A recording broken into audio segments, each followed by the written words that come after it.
Hey, from New Jersey, it's the SNL Nerds, a show where two comics from New Jersey nerd out about Saturday Night Live. I'm your co-host, Darren Patterson. And I'm your co-host, John Trumbull. How you doing, John? I'm doing all right. How are you doing, Darren? I'm doing good. The summer is officially over, I guess. I guess Labor Day weekend, that's when it comes to a close. I guess so. The summertime blues. This will actually be dropping on Labor Day. Yeah, so happy Labor Day, everybody. Happy Labor Day. Yeah, you're out there flipping burgers and sleeping in. Hamburger. Cheeseburger.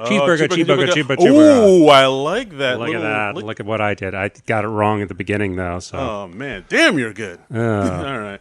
But I mean, before we get to our movie, we got a whole heap of news. Because, I mean, guys, if you remember, on the last episode, I did mention, hey, it's been kind of a quiet summer, news-wise for SNL with the new season. Yeah. And, in the back of my head, as I said that, I was like, what are the odds that as soon as I say that, and as soon as we put out this episode, that's when we're going to get all the news. And then right after we dropped that episode, the stories broke. Yep. About when the SNL was coming back for a premiere, who the first few hosts and musical guests were. SNL made a fool of me. They did. A fool. They did. You look so foolish right now. The egg on my face. So we got some news. So season 45, official start September 28th. September 28th with host Woody Harrelson and musical guest Billie Eilish. Eilish? I looked this up because I didn't know how to say it either. So I was like, oh, this is some new young Thundercat out here in these streets. Okay, and then we've got on October 5th Phoebe Waller-Bridge and musical guest Taylor Swift. Yes, Phoebe Waller-Bridge from Fleabag. She wrote on Killing Eve, I find out. And Taylor Swift, this is her third time on the show. Because she was a musical guest twice, and there was one time she hosted and guested. Ooh, you did the research. Yes, I did. Oh, okay. And Woody Harrelson, this will be his fourth time hosting. Really? Only 4? It feels like more. No, only 4. I mean, in a good way. It's been dragging on and on. But, I'm assuming Woody is plugging Zombieland 2. Is it opening as soon as September? Oh. I've seen a trailer for it. And there is a trailer for it. I think so. All right. Well, I'll look that up. But I don't know. But yeah, let's get back to the list. And then October 12th, we have host David Harbour from Stranger Things. Yes, and a new Black Widow movie and coming out, and a Hellboy movie no one seemed to like. Yep. And then musical guest is Camila Cabello. Yeah. I assume I'm pronouncing that correctly. I'm pretty sure that's it. Yeah, she came out with that Havana song that was hot in these streets. Oh, that sounds vaguely familiar. Havana, na, na, and then the show is off for a couple weeks, and then November 2nd, the show returns with host Kristen Stewart and musical guest TBA. I hear they're good. They're good. They're very good. They're very good. I hear a lot of times they don't show up to dates. Yeah. So don't be surprised if TBA gets replaced at the last minute by another musical guest. TBA canceled. But they must be really good because they're also the musical guest on another episode later this season. Yeah, this is actually real quick. Zombieland 2 that comes out October 18th this year. Oh, okay, so that's pretty close to close Woody hosting. But the big news. The big news. December 21st. Yeah. This is a big one because we get one Edward Reagan Murphy, a.k.a. Eddie Murphy, hosting. I have heard of him. Yeah, he's a new guy. He's up and coming. When I heard this news, I was aghast because honestly, as listeners know, I'm a huge Eddie Murphy fan. Yeah, and I genuinely didn't think this was ever going to happen. No, I would not have put money on this happening. I just thought, I guess Eddie is just over being on SNL. He's an actor now, and this is it's just not. He doesn't have the heart in it, or he just doesn't want to do it anymore. And it's that's fine. So the fact that this seems to be happening is really took me aback. For me, this is when Dave Chappelle hosted, but times 10. Yeah. I don't know. What are your thoughts on it? Do you think it's a good thing, bad thing? I think it's definitely a good thing. It's really exciting because Eddie has such a history with the show. Yeah. And he's one of the cast members that people talk about the most, and he really left his mark on that show. Yeah. So it'll be really neat to see him come back and see what he does. Yeah. I guess he had a really good time when he came out to the 40th anniversary. I guess so. I mean, a lot of people were kind of down on him because he didn't he wasn't in any of the sketches, and when there was this thing on the 40th anniversary where it was Chris Rock was bringing him up. It's like, oh, he's amazing. He's the greatest and blah, blah, blah. Yeah. And like they did this whole retrospective of him. Yeah. And then he came out and he's like, hey, thanks, everybody.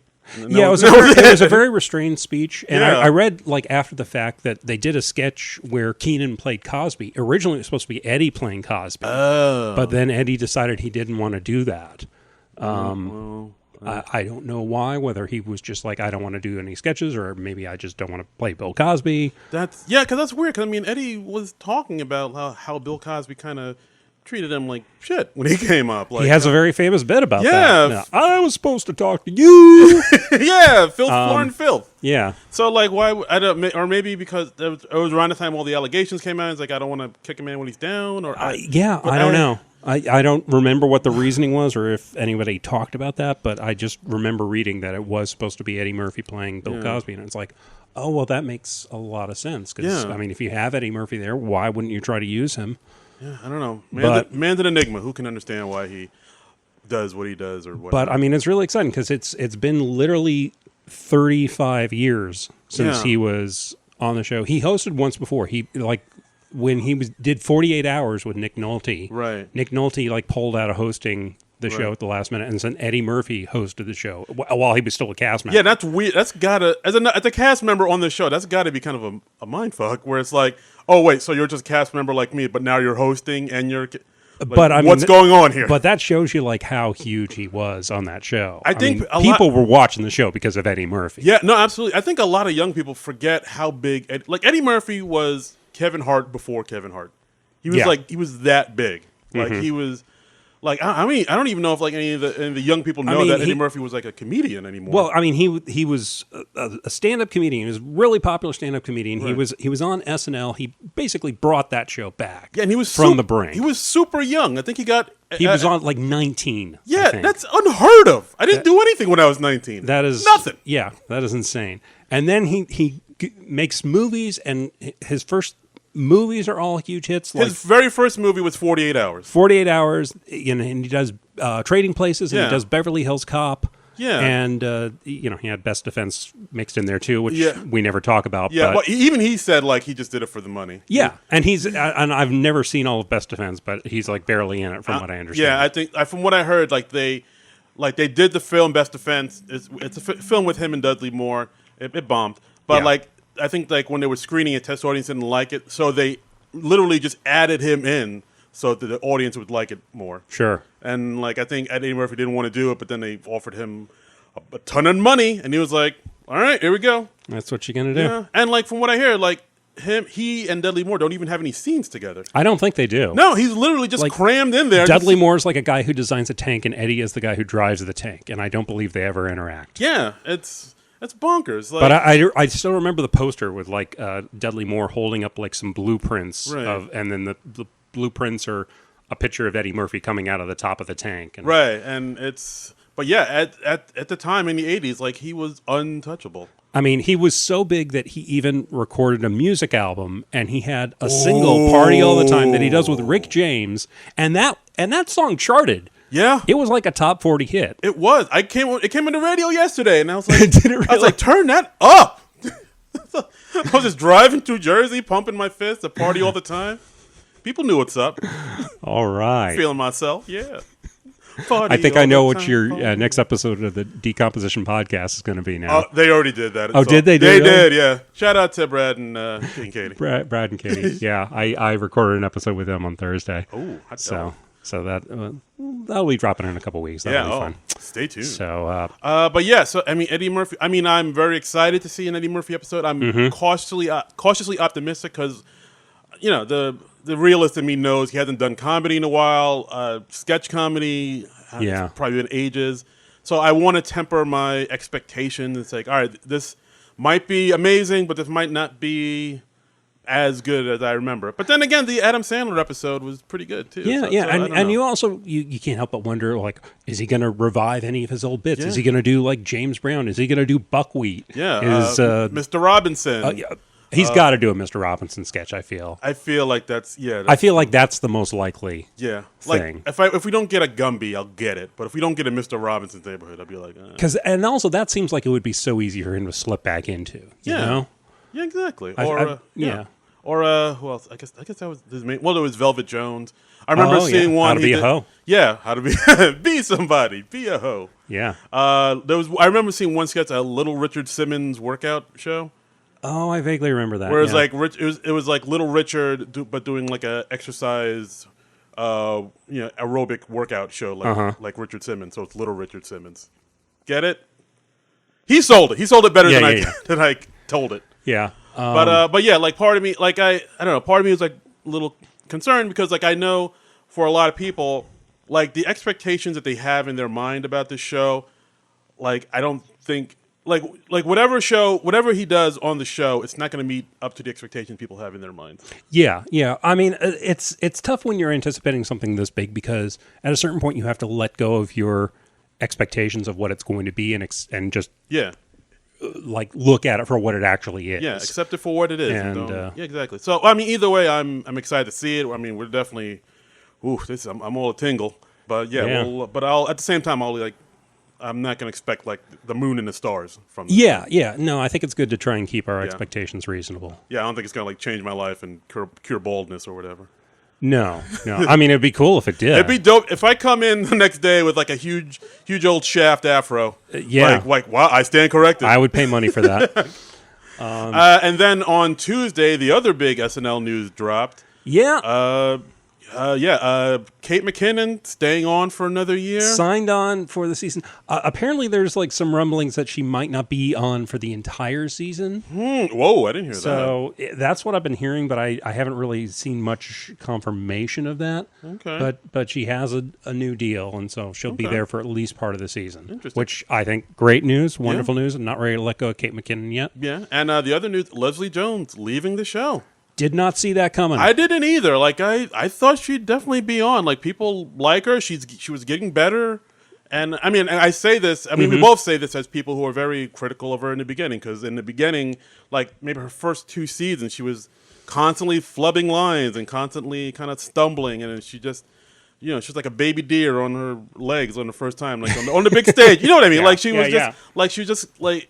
I mean, it's one thing like to flub your lines, once or twice. I mean, I do it on this podcast all the time. Sure. But like, you can set your watch by it. Like every episode, like she was kind of stumbly and she was still figuring it out. And like we were just like, come on, you got to be a little bit better than that. To be, you're on SNL. This is the major leagues. You shouldn't be you shouldn't be learning on the job as you go. You should be like already great. Well, I mean, ideally you want somebody to hit the ground running. I mean, I think, of course, there is always going to be a learning curve. Yeah. And I think her learning curve was longer than most, let's say. Yeah, that's exactly it. It was just like, you should be a little bit, I don't know. Yeah, I mean, I like her first couple 3 years on the show, I really, really did not like her. Yeah. And in a weird way, I'm glad that we did not have that podcast back then. Oh, that would have. We would have gotten a lot of hate. Yeah. Because, I mean, we know Leslie Jones has, like, a lot of followers and people think she's awesome. I mean, yeah, and she's a popular cast member. Yeah. And I will say, and I've said on this show before, she definitely grew on me this season. I feel like the show utilized her the best they ever did in this past season, in season 44. Yeah. So I was not, like, dreading her appearances the way I used to. There you go. I will say. Glowing praise. But... yeah. So, I mean, it's still a surprising thing. It's surprising to see that she was leaving when she did. Yeah, but I mean, also at the same time, I feel like she was there for 5 years. I think she had a good run. I think it's good to leave early-ish before you like kind of wear out your welcome for any cast member. And like I feel like she got a good 5 years. She got a Keenan. Whoa! Keenan! Oh, excuse me. I'm sorry. Holy! I'm coming down with something. I don't. You're okay? Well, no. I just. I mean, the change in the weather. What was that you were saying about somebody like leaving before they overstay their welcome? Well, you just leave before you overstay your welcome. Keenan! Are you okay? No, I'm fine. Pollen, right? Pollen count? Pollen. Oh dear. Whew. Acting. So, genius. Oh, thank you. But yeah, like I think 5 years is a good run. I think she got in. She was the oldest cast member ever to get the gig, and I think now she's shown what she can do. People like her. She has popularity. I think she can go she'll definitely go on to bigger and better things. I mean, she has a Netflix special that's going to come out soon. Yeah, early 2020. That's going to come out. It's rumored that she's going to be in the Coming to America sequel that Eddie Murphy is doing. I think she filmed it. Like there was like some. I saw pictures of like some scenes with her and like Tracy Morgan because I think he's going to be in it too. Oh, okay. Another SNL alum. So I think she's definitely going to be in it. She had the voice in the new Angry Birds movie, so that's good. Yeah, and they're saying that she's going to host a revival of Supermarket Sweep. Yeah, Supermarket Sweep. Like that's actually now that you say that, like I think her being a game show host makes way more sense than her being in sketches, like a sketch actor, because like she's like a big personality. She takes good, she has big presence and she takes good control of the stage. I think she'd be I think being a game show host is a way better fit for her. That's closer to the main skill set she's developed as a stand-up, I'm sure. Yeah, absolutely. Like, I mean, it seems like she's trying to maybe, get that Steve Harvey money, like trying to be like, do game shows and maybe she'll do talk shows and maybe she'll do stuff, like, stand-up. Like, if she goes in that lane, I'll be like, yeah, this makes way more sense for you to do this than rather like your SNL, where it's little, I don't know. It'll be interesting to see where her career goes. I mean, because she's such a specific type, right. It's going to be interesting to see how Hollywood tries to utilize her and stuff. Absolutely. It'll be tricky, but like she has like a lot of clout now. She has like she's showing her chops, and we wish you all the best here from the SNL Nerds podcast. We salute you, Leslie Jones. Yes. All the best. And I'm sure she'll come back and host at some point. Yeah, I would be very surprised if that doesn't happen at some point in the next few years. I could definitely see that happening. So, but so I mean, she's gone. We got Kate McKinnon for another year. It's and then apparently everyone else is sticking around the show. They haven't announced any other new cast members or departures. I did see our friends on Twitter, SNL in Review. I believe they said that. They heard that they are reading some new potential cast members. Some new people are auditioning. It was like, I think 7 people were reading, and they said they were all guys. Okay. Finally, the man will have his say on in the media. Finally. Glass ceiling shattered. We're doing it, guys. Now, apparently it is like a mix of different guys. Different ethnicities, and right, I think even like some guys who are out. Nice. Like gay or bi or whatever. That's great, because I don't think they've ever had a gay man on the. Terry Sweeney in the 80s. Right. He was out in the 80s. Oh, okay, wow. And okay, all right. That's the one guy, but either way, as far as I know, yeah. And of course, Kate McKinnon is she's out too. That's not true. a guy, but out. She's out there. All right, that's pretty cool. And was Denitra Vance gay? Who? Denitra Vance, the African American cast member they had in the 80s. Whoa, wow, that's way back. She might have I been. think she was possibly. Are we outing her now on this podcast? I don't know. I honestly don't know too much about her overall, so but I think I have a vague memory of reading that she might have been like that she was or something. All right, well, yeah. Guys, call in. Let us know if she, if Denitra Vance was or was not, or if we're, I don't know why we just suddenly went down that road of like, let's list all the gay SNL cast members. Whatever. Yeah, we're all people here, people. Mm-hmm. I give myself a little problematic bell just in case that. There was you go. Cover more your offensive than we intended. Cover your bases. We're all God's creatures. Love is love. Exactly. So so let's get into this movie we saw. This movie we decided to watch. This was really something. We brought this on ourselves. We did. We are talking about the. Can we say infamous? I think we can call it infamous. Infamous? The infamous John Belushi biopic Wired. Yes. Came out in August 25th, 1989. Directed by Larry Pierce. Screenplay by Earl McRausch. Yeah, who you might know as the writer of Buckaroo Banzai. Really? Oh, which is a movie I love. That's a great cult movie, and it's a fun movie. I didn't. All right, then that makes more sense now. And he also wrote this movie. Yeah, and it was based on the book written by Bob Woodward, who of course took down Nixon.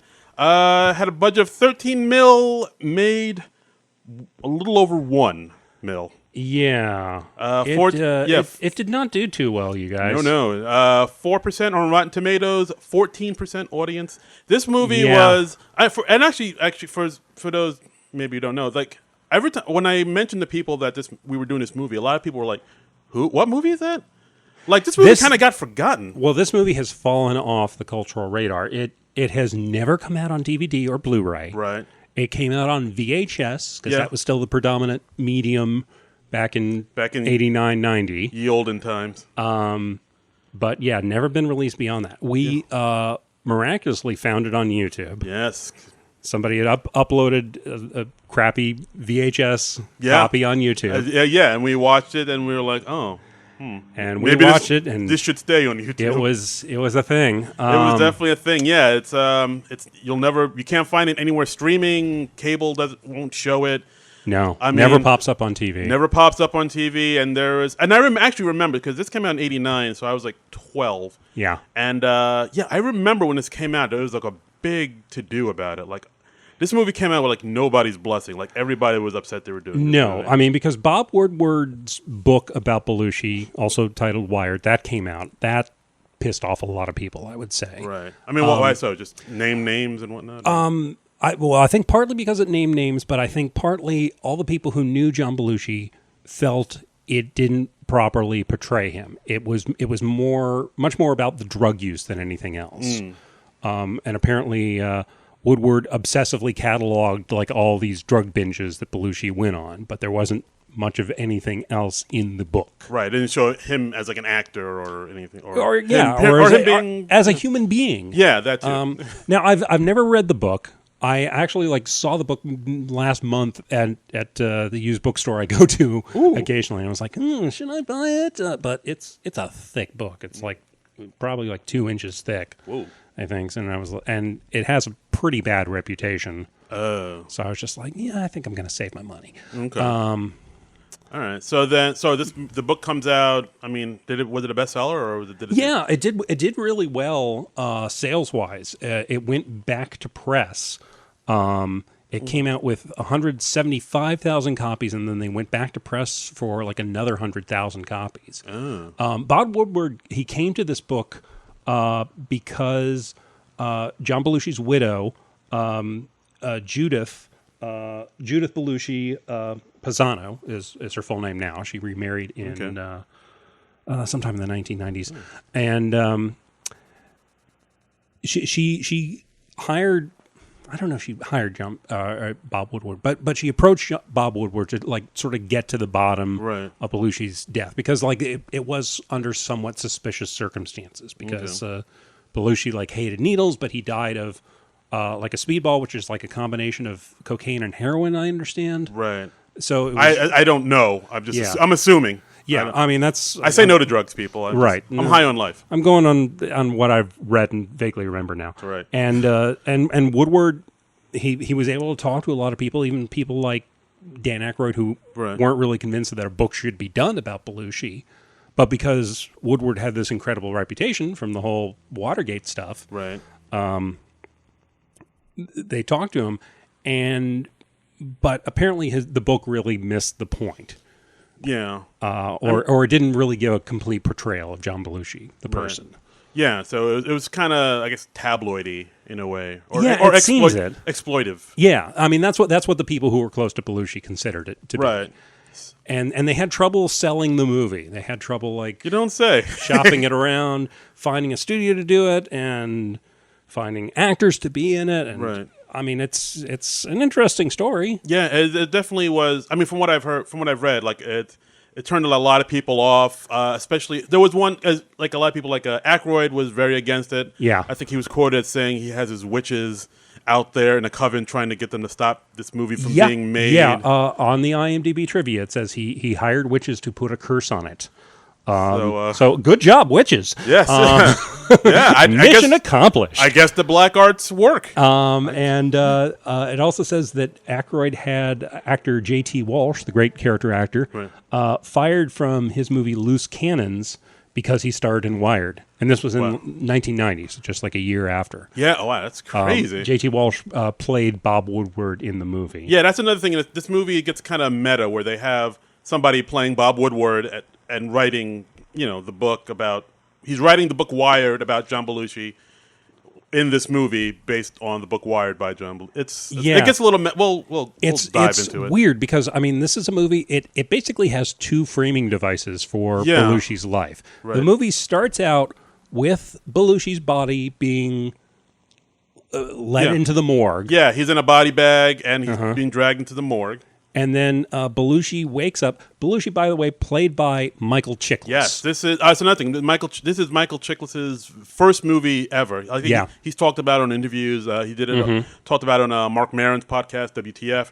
Oh, I missed that. Yeah, it was really interesting. I did. After I finished the movie last night, I went on like a Michael Chiklis YouTube binge, and I found like a nice series of interviews with him where he talked about Wired. He talked about like how he got past the whole debacle of Wired. Yeah, it was rough. And then like getting the shield and all that, and there's stuff of him talking about the commish. And listen to the interview he did with Maron. He said it's good because he said like this is the first movie I ever auditioned for, and I got it. And it was my first movie, and I was the lead. And it's this movie that has like a Oscar-nominated producer on it. Yeah, like this is a big deal. Like, how could I say no to this? Right. So, I don't fault him for the movie being what it was. Yeah, I think in the interview I saw with him, he was like, my choices were be in this movie with this Oscar-winning producer or tell people what the specials were today. Yeah. So, those were his options because he was a young, unknown actor. Yeah, I think if you're looking at the IMDb page, it's like before this, he did like two, background spots on TV shows. So he was like a theater actor. Yeah, very much so. And that seemed to be a recurring theme in the interviews I watched with him, where he was like, at times he was just going back to the theater, and like he did some theater stuff after Wired. Right. The movie opens anyway. Yeah. So Belushi like wakes up in the body bag in the morgue, and he unzips himself out of the body bag. Right, and he's like, "What happened to me? Where am I? What am I going?" And so we've got Belushi, and he's like wrapping himself in in a sheet, so it looks kind of like him in a toga from Animal House. Oh. And you see him like running around the halls, and he's doing that little pivot thing that Belushi did in Animal House. Right. And then he like kind of leaves the hospital like all confused and discombobulated. He thinks he's like something, he did too many drugs and he blacked out. He blacked out. So then he gets into a cab that peels off, and we find out this cab driver is this Puerto Rican cab driver named Angel Velasquez. Yeah. And by the way, the Puerto Rican cab driver, played by a white guy for some reason. Yep. Well, it was 1989, and that was still considered A-OK. Yeah. So little that for the casting department there. Yeah. Because apparently no Puerto Rican actors working in 1989. No. Nope. Latino didn't get into the game until like Rosie Perez came around. Yeah. Yeah, that's just logic. Do the Right Thing was released that year, but was it? Yeah. Oh, well, 88, 89, I think. Yeah, I guess you're right. Well, there goes my joke. Oh, well, sorry.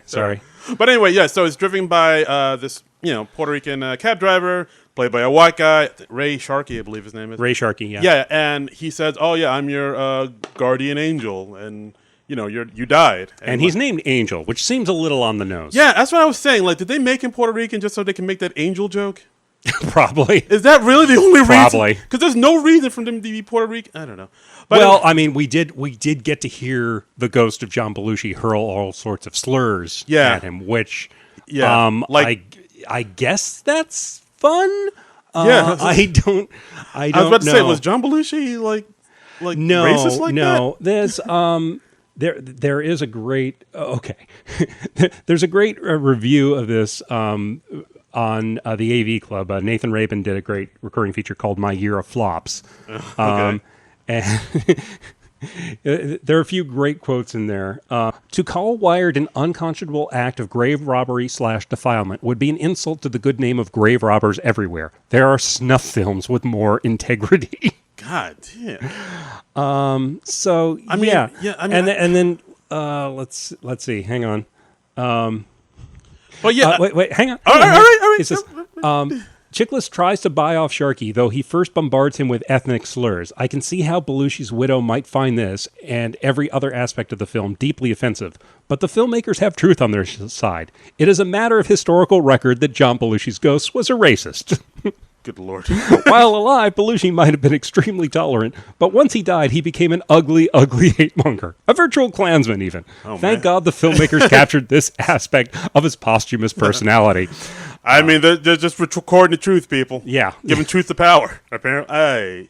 Yeah, that was weird. So yeah. It's weird. Yeah, so then we have this one narrative where John Belushi is being led through his life by this, his guardian angel, this Puerto Rican cab driver. Highlights and his lowlights. Yeah, it's like a Christmas Carol, basically. But then at the same time, we also have this narrative of Bob Woodward meeting up with Belushi's widow, Judy. Yeah. And like Judy wants him to get to the bottom of how he died and what happened to him. Right. So on one hand, we've got A Christmas Carol, It's a Wonderful Life. The other, we've got like a Citizen Kane with the journalist trying to find out the truth of this recently deceased guy. Yeah, and that's the weird thing about this movie. It's like it's two different movies, like kind of, be in the same space at the same time. It's weird. It's very a weird. Weird movie, people. It's very weird because like we said, like it's a Wonderful Life, but it gets very kind of avant-garde, like an art house movie, and then we have like the straight biopic formula on the other, and it cuts from one to the other really quickly, and the tone just shifts so dramatically. It's yeah. I was like, what are we doing here? What is this? And like another thing with this movie is they because I'm assuming because of the book, they didn't get the rights to use any sketches or material from Saturday Night Live. Okay. So what they did was they filled it with some material that's kind of sort of like what he did on Saturday Night Live, but not really. Yeah. I mean, one of them's the baseball samurai.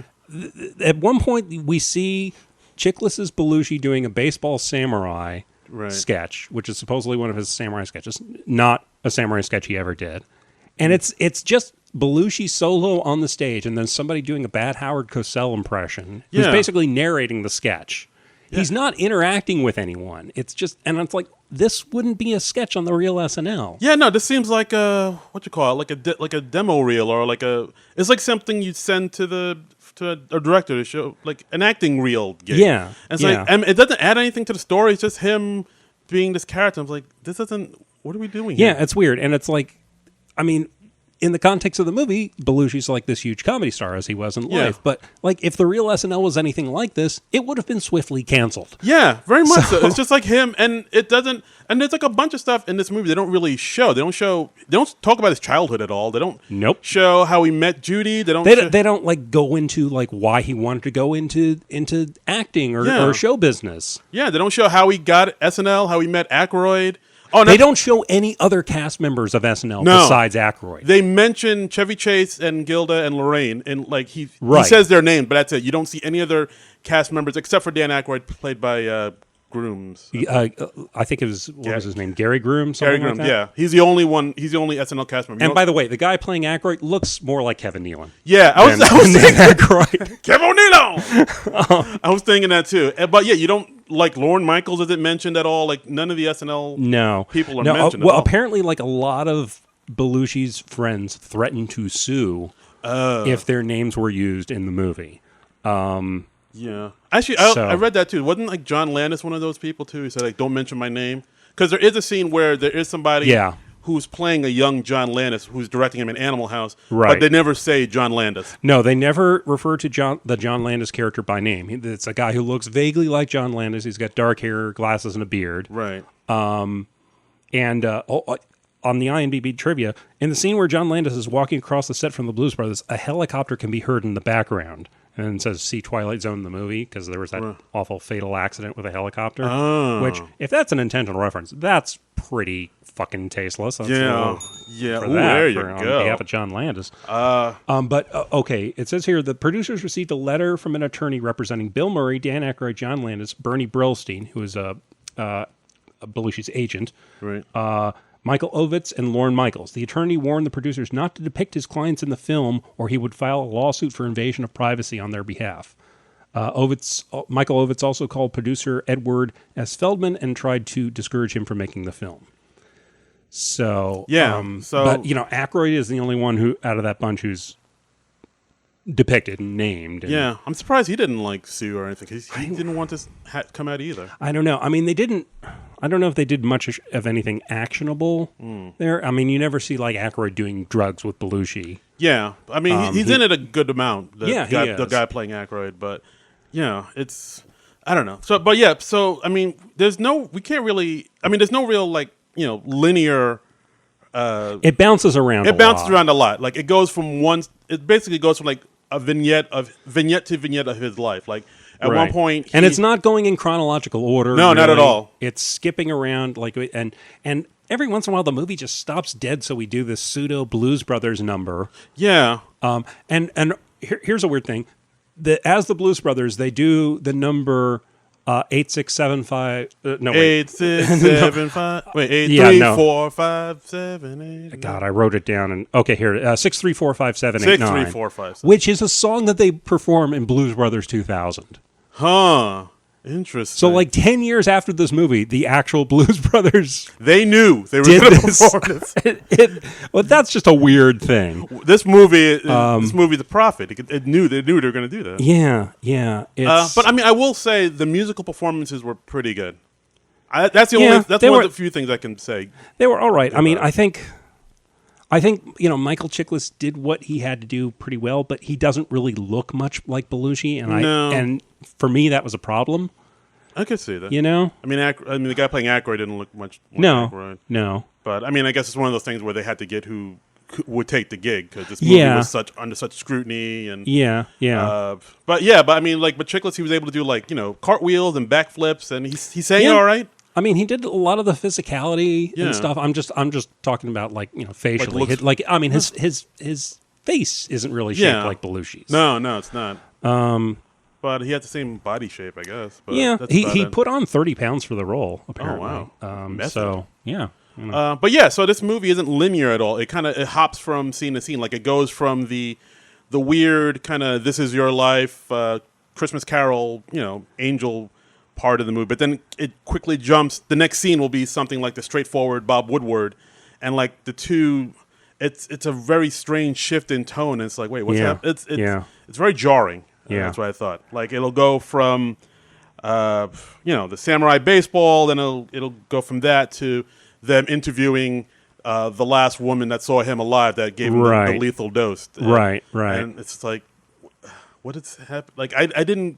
Yeah, I mean, unless you know the basic framework of the last few years of John Belushi's life to begin with, you probably won't make much sense out of this movie. Yeah. And it's a really slow and actually, honestly, kind of boring movie. Kind of, yeah. I mean, I saw like there were parts where I thought, oh, this is kind of interesting. This could have been something if it was just written better. Like there was one point where, like how we mentioned, there's two kind of storylines, like the Bob Woodward part and the Christmas Carol part. And then there's a couple points where those two storylines kind of merge a little bit. Like there's one part where Angel is taking the ghost of Belushi around L.A. And as they're doing that, we see Bob Woodward's character talking to Alex Rocco about the book. Who is, he played in the movie a fictionalized version of Belushi's agent. Right. He played, what was his character's name? I have it here somewhere. Artie Fromson, who is a fictionalized version of Bernie Brillstein. Oh, okay. So okay, there you go. So I mean, it's always nice to see Alex Rocco. Yeah, The Rock. And I was also very pleasantly surprised to see Jerry Burns pop up late in the film. Jerry. I mean, those are good character actors that I enjoy. Right. And I didn't realize they were in the movie before I started watching it. Yeah. So like as Angel and Belushi see Woodward and Alex Rocco talking, Belushi's like, "Hey, who's that?" It's like, oh yeah, that's your agent talking to Bob Woodward. They're gonna write. He's gonna write a book about. He's gonna write a book about you. He's gonna call it Wired.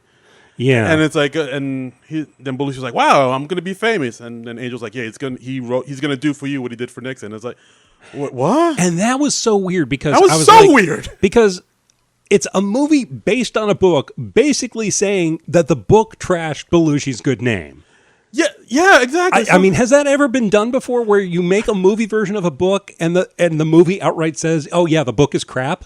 I was like, what is? Wait, so like, is it like being self-aware that it knows that you got people watching it are going to think this movie's crap, so it's making fun of itself before you can make fun of it. It was really weird. And like also like Belushi at one point, he's trying to get attention when he and Aykroyd are driving around, and he says, "It's me and Dan Aykroyd live from Saturday Night." And I'm like, well, that's not the tagline. It's live from, maybe they could not use the tagline? I'm wondering if like the tagline is copyrighted or something. Huh. And maybe like legally they couldn't use that exact wording. Maybe. And so they just like did something as close as they could do. But yeah. I was just like, that's so weird. Live from New York City. It's Saturday. Yeah, it was just really weird. It's us live from Saturday Night. And it sounded, it sounds close. Right, yeah. But it's Saturday evening live. But yeah, half hour before midnight. It's the day before Sunday. Yeah, it's like, oh boy. It was, but yeah, it's, I don't know. And I mean, and there's hardly anything in the movie, it seems like, but outside of Belushi's drug addiction. I mean, it's all the scenes just revolve around that somehow. Yeah, like we said, they don't really show about like why he wanted to get into acting and why he wanted to do comedy. They don't show anything about him, coming up, doing improv with everybody else. It just show his stuff being.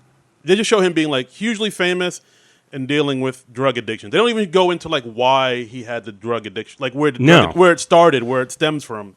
They don't really show any of that. And they have like a scene towards the end of the movie where it's Woodward is literally like with Belushi as he's dying, and he's like, "Well, why'd you do it? Why did you?" Yeah. I mean, it's like this dream sequence thing because of course Woodward wasn't literally there. Yeah, that's another part where like the two storylines kind of merge like towards the end where Woodward goes to the apartment where he died. And he's kind of looking around, and he's kind of visualizing in his head what happened. And as he's visualizing it, it's actually like coming to life around him. Right. And then, like because that is one of Bob Woodward's superpowers, apparently. Yes, he can make it so. He has like the post-cognitive vision where he can just project the events as they happen. He's basically an X-Man. Yeah. That's the big lesson I take away from this movie is that Bob Woodward is an X-Man. Yeah. But yeah, and at the end, like he kind of he visualizes what happened, and he can visualize, Belushi literally in his deathbed, and him and Belushi are able to have this conversation, like why'd you do it? What? And I don't even. Exactly. It just wasn't satisfying because like basically with any biopic you're supposed to give the viewer a better understanding of the person. You're supposed to follow like the arc of the person's life. Right. I mean, from, like a rags to riches, and you have that third act hardship or whatever. Yeah, like Dewey Cox. Yeah, exactly. I so want to watch Walk Hard again after watching this movie. Maybe we'll do Dewey Cox before the new season. I would love that. I'll do Dewey Cox. I mean, I love Cox. I cannot get enough Cox. I think my record bears this out. I love Dewey Cox. That's what she said. Love Walk Hard.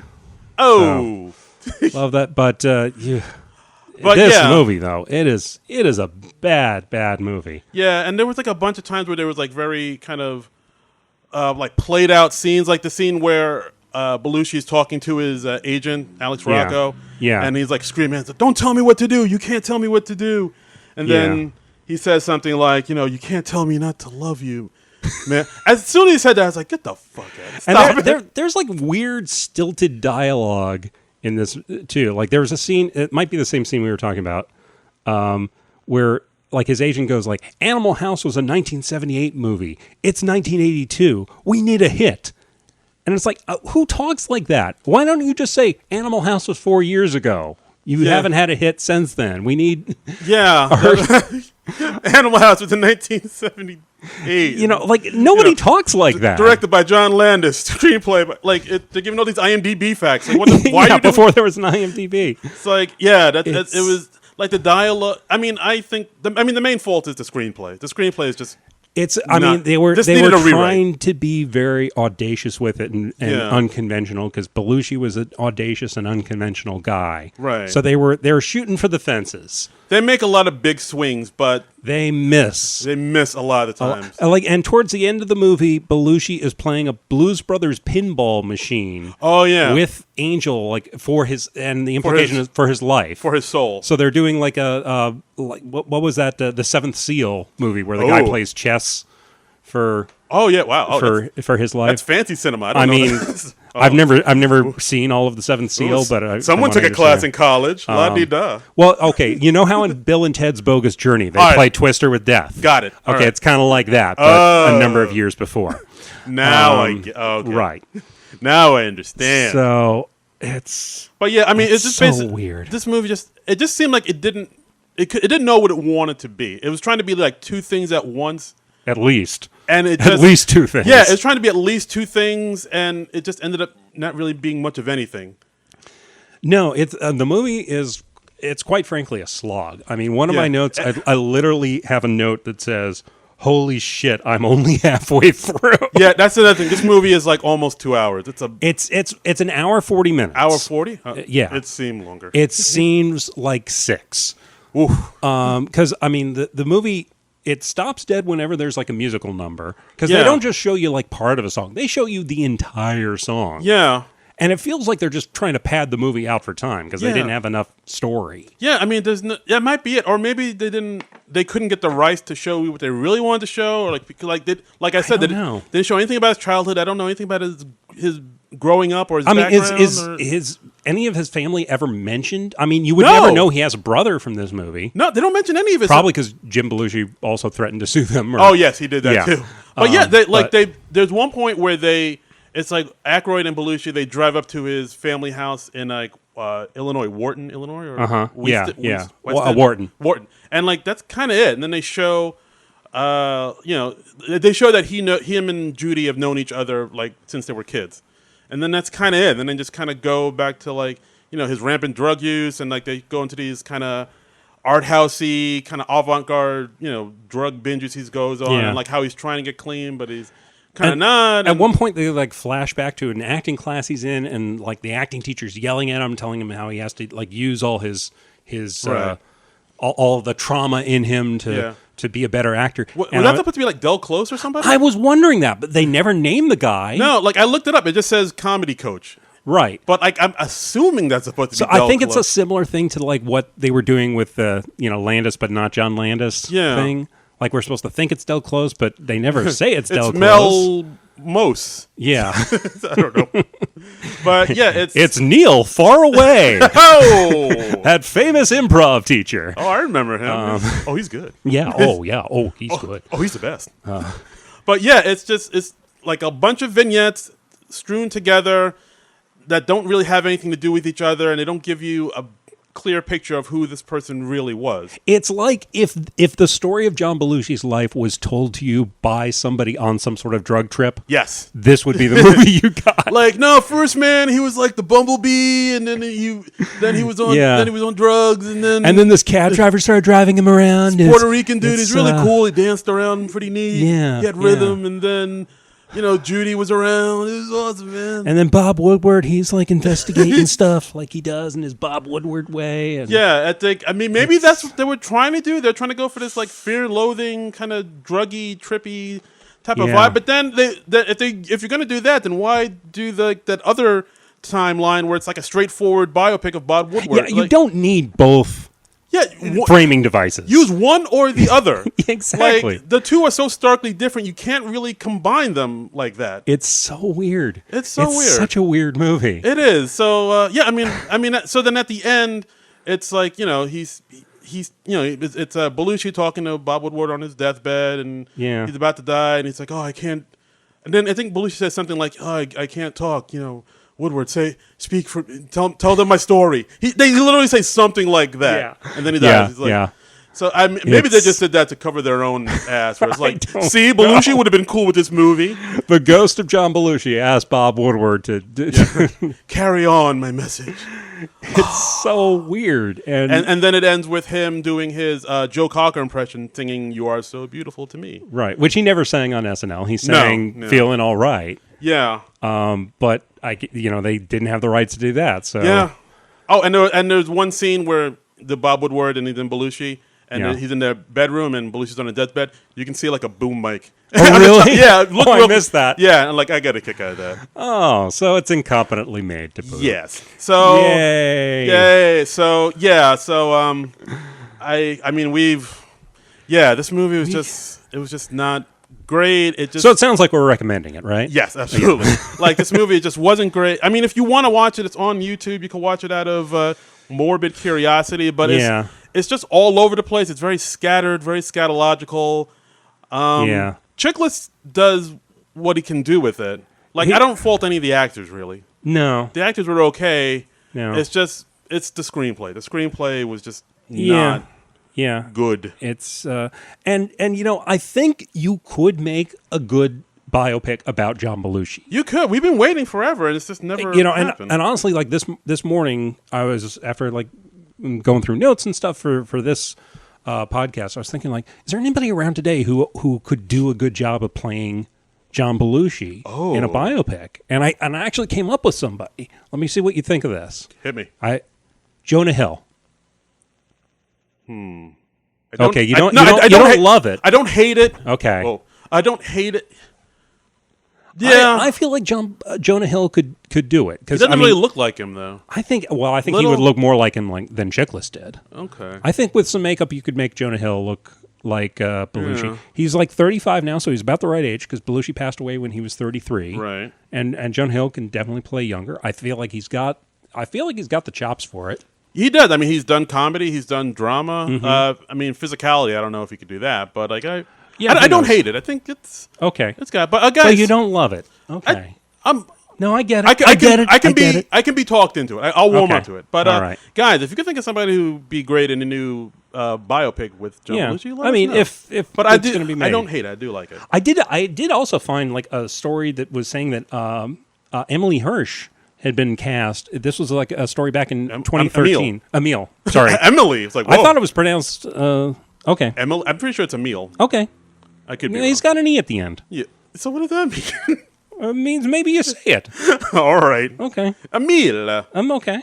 Emil. Anyway, he was apparently cast in a Belushi biopic in 2013, which I'm assuming was never made. Huh, yeah. Or maybe they're still trying to make it. I don't know. Maybe. But, again, another thing I wrote, I think, after this movie, after this movie came out, like, Chiklis said in interviews, like, he was uncastable for like 18 months, like almost a year. Yeah. And like no one would see him. And in the interview I watched with Chiklis, he talked about who and how he got out of that was Burt Reynolds was doing a TV show called BL Striker at the time. Okay.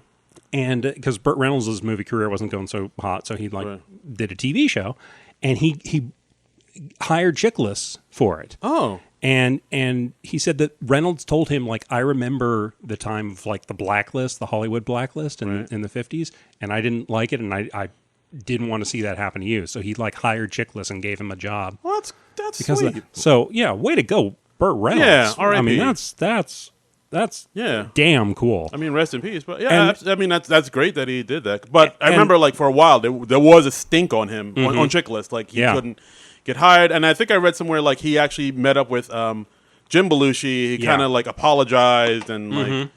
I think they kind of made amends on it. It says here he apologized to Belushi for causing pain to the Belushi family. He just had a chance meeting with him. And it says the two men hugged and agreed to put it behind him, which very classy of Jim Belushi. Very classy. If I were in his shoes, I don't know if I would be so forgiving. Don't cross Trumbull. Well. But I mean, I get it, though, because like if somebody's kind of portraying your brother. I mean, the fact that they went with that storyline of, he'll just come back from the dead and he'll see his whole life. That's. Yeah. That's a weird choice to make for a film. It's weird. It's audacious. I can admire the audaciousness of it. Thank you. But it's like I don't know if that's like being sensitive to the family. No, I mean it's pretty tasteless. Yes, absolutely. It's yeah.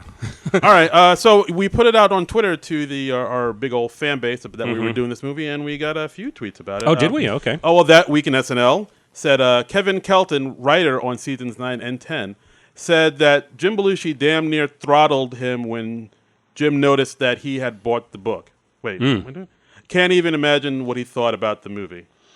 Well, apparently, Jim Belushi, at one point, he went into the producer's office, Edward S. Feldman, and he trashed the desk in protest of the film. wow. Feldman was not in the office at the time, but Belushi told Feldman's secretary, "Tell him I was here."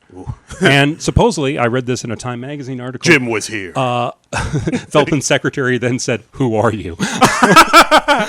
It's like, Jim Belushi, man. I got credits. I was in the principal. Which, I don't know if he was in at the point.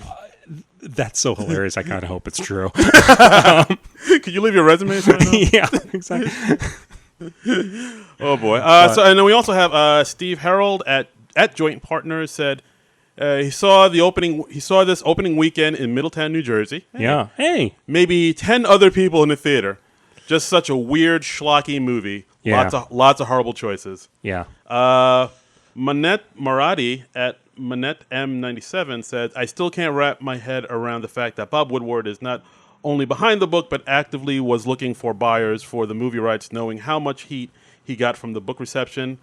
Psychedelic Pop September, or Cool Ranch for Life, of course, says, I'm still down for a well-made Belushi biopic, but that ain't it. Nope. And then we got one from Brian Bisiglia. He said, I never seen the issue with Wired, the book. That movie is one of the worst things ever put out, though. Yeah. And then I think we had a little back and forth with him. They said, then we had like a little back and forth with him. Yeah, I mean, people do remember it, but not fondly. Yeah. It is not good, folks. Yeah, it is not. I mean, you can like we said before, if you want to kind of satiate your curiosity, your morbid curiosity, and watch it, you can. I mean, there are you see sparks of this could have been something, but they just didn't execute it well. No, and I feel like if you want to know more about John Belushi in general, or his life, or even the circumstances of his death, there are better places you could go. Belushi's widow, Judith Belushi Pisano, she co-wrote a book with Tanner Colby, just called Belushi, which is a very nice book. It's an oral history about Belushi and his life, and I got this as I think Borders was closing a number of years ago, and it's very good. I enjoyed this book, and I feel like I knew a little more about Belushi reading it. All right. And yeah, I mean, did that book go into his childhood and everything else the movie should have? Yeah, it does. I mean, I hate to harp on the childhood, but I feel like that's kind of a big part of it. It's a more comprehensive thing, and I was able to. You remember a sequence in the movie when they're trying to fly Belushi's body out to Martha's Vineyard for the funeral? Yeah, what the fuck was that? Okay, apparently I did find. Was that real? Apparently that was based in fact. And I'm assuming the story made it into Woodward's book, too. Well, real quick, I'll describe it. So there's a scene where they're trying to put Belushi's body onto an airplane. The body's in a coffin, and they're trying to ship it off to Martha's Vineyard where he will be buried. But he's so big that it doesn't fit into the plane. And, they just show people just trying to, literally, shove a coffin into a plane with a body in it, and I was like, we literally have slapstick with Belushi's coffin. Yeah, and I was like, oh. I mean, if the Three Stooges walked in and started doing the board gag where you're hitting people in the head, it would be at about that level. Yeah. Make way, you numbskulls! Trying to get this body in this plane. Oh. So I mean, but they were going. They had Belushi's funeral at Martha's Vineyard, which was a place that he loved and he was really comfortable at. So that's where they decided to lay him to rest. And at the time, it was off season for Martha's Vineyard, so the island was pretty deserted. And apparently, reporters had rented every car on the island. Okay. Let's see. This is Michael Klenifer. He says, Judy's family didn't quite know what to do to get the body back to the East Coast. I called Amit Ertegun at Atlantic Records, and he was able to get one of Warner Brothers' corporate jets for us. Otherwise, the body would have been flown in the cargo hold of some United Airlines 707. If we'd had to go through Boston and be driven down to take the ferry, it would have been a complete circus. Here's Bernie Brillstein. 2 days after John died, I flew with his body back east. The plane was a small 7-seater, too small to put a coffin in the cargo hold. So they put John's body in a canvas body bag and laid it out across 2 seats. I sat in the row next to him and we took off. If it had been a movie where people always talk to dead bodies, I probably would have given one of those stupid "how could you do this" speeches, but it wasn't, so I just did my best to try and sleep. It was the worst 7.5 hours of my life. And so that is based on, all right. Yeah, I didn't know if that was like another weird choice they made, or is based on. Wow. Apparently, it had a basis in truth.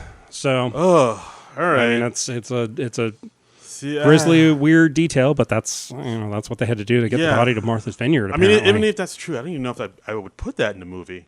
That's just like, I mean, it's like, well, what's the point? Yeah, you know? It's just, who does it serve? What does that do? It doesn't. There was like a bunch of scenes where it's like, what is the point of this scene? Yeah, why is this in here? Why is this doesn't go anywhere? Is this here to be shocking, or like, you're not telling us anything about the person, and it's just here to like, be like avant-garde and like edgy, or like what? I don't know. At the end of the movie, I was like, what was the point of any of this?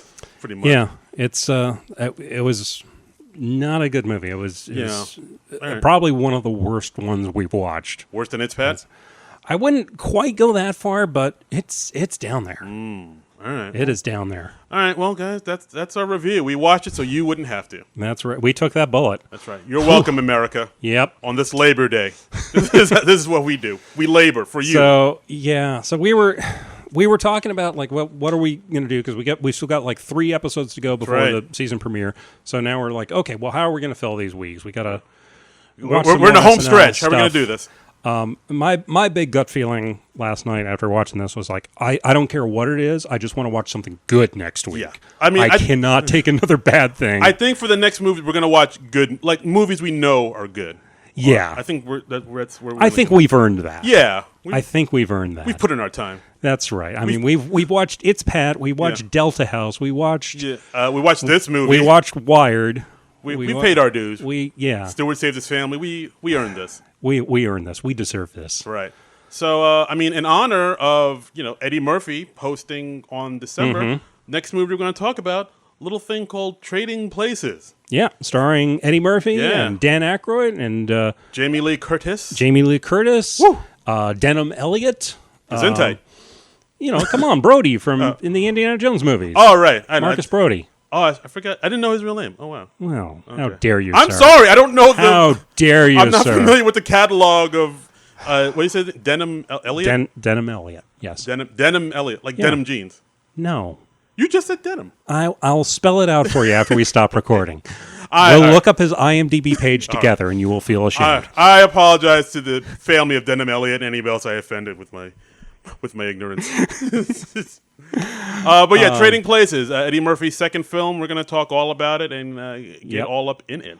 We are. We're going to unpack everything in it. We're going to see how well it holds up. There's one scene I'm thinking in particular. It's like, I don't know if that holds up. Yeah. Well, just give it a little preemptive there. You people know which one I'm talking about, right? Well, you people. Okay. Whoa.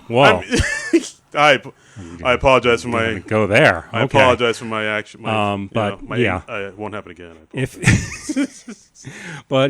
you've not seen Trading Places, there's some stuff in there that they would not do in a movie today. I don't think. I hope they wouldn't do it. Fingers crossed. I mean, the '80s was a wild time, people. Yeah. All right, so and that's our show. So John, anything to plug? Anything want to close it out? Not yet. I mean, you can follow us on the Twitter at SNL Nerd Show. You can follow me on Twitter at Trumbull Comic. What about you, Darren? You got any big thing to plug now coming up? Whoa, what burp there. Well, for me, you can follow me on Twitter and Instagram at Darren Credible, DARI Incredible. As far as shows going on or coming up, September 11th, I'll be in Bushwick, Brooklyn, at the Star Bar on the Uprising Comedy Show, and also September 28th, the date of the first SNL episode of the season, I'll be in my hometown of Queens, New York. I'm going to be on a storytelling show. Ooh, yeah, right. What you going to tell a story about? Queens and stuff and things that. Right. I think it's like a storytelling show where you have to tell us like a story where Queens is involved. So, it's at the Queens Theater. in Flushing Meadow Corona Park, September 28th. All right. And then after that, I'm going to, sprint on home and watch the SNL. Okay, and then we're going to record that episode late and still get it up for that Monday. Yes. So, for all the info about that, just follow my website, DarinCredible.com, DARIN Credible. All right. And please contribute to our Patreon. You can just go to Non-Productive.com and contribute to the Patreon there. Just indicate SNL Nerds. Check out the other shows on the Non-Productive Network.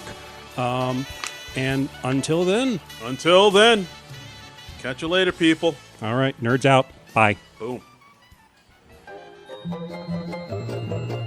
This has been a Non-Productive media presentation. Executive producer Frank Hablawi.